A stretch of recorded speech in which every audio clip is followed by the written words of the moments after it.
What were the underground networks for draft resistance to Canada? During the Vietnam War, many American men who opposed the draft sought refuge in Canada. They turned to underground networks for help. These networks were informal groups that provided support to draft resistors. They often operated in secrecy, helping individuals evade conscription and cross the border safely. Draft resistance took many forms. Some filed for conscientious objector status, while others refused to report for induction or claimed disability. A few even went absent without leave from the military. Those who chose to flee to Canada relied heavily on these underground networks. These networks were sometimes referred to as underground railroads for draft resistance. They were made up of anti-war activists, sympathetic Canadians, and American resistors.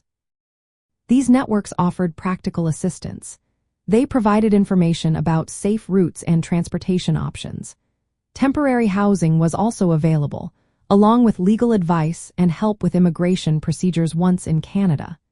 Many connected resistors with Canadian anti-war organizations. Groups like the Student Union for Peace Action and the Vancouver Committee to Aid American War Objectors played key roles. They helped resistors navigate Canadian immigration policies, which were relatively open at that time. The underground networks were decentralized. They operated in various U.S. cities with strong anti-war movements, such as Seattle and Portland. Local chapters of draft resistance groups organized protests and coordinated support. In Canada, communities of American war resistors formed in cities like Montreal and Toronto. They created support systems for newcomers, making the transition easier.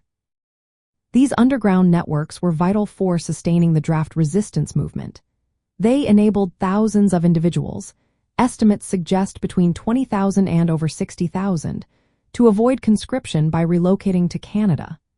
This migration was significant, as many resistors were middle-class and college-educated. They made notable contributions to Canadian society, especially in academia and the arts. Politically, these networks challenged U.S. government efforts to enforce the draft. They complicated the prosecution of the Vietnam War. Canada's official stance, particularly under Prime Minister Pierre Trudeau, was to admit draft dodgers and deserters without regard to their military status. This reflected a political and social divergence from U.S. policy. The underground networks for draft resistance to Canada were grassroots support systems.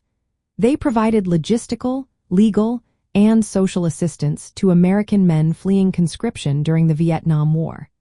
These networks were a key part of the broader anti-war movement, highlighting both personal and political dimensions of resistance to the war and the draft.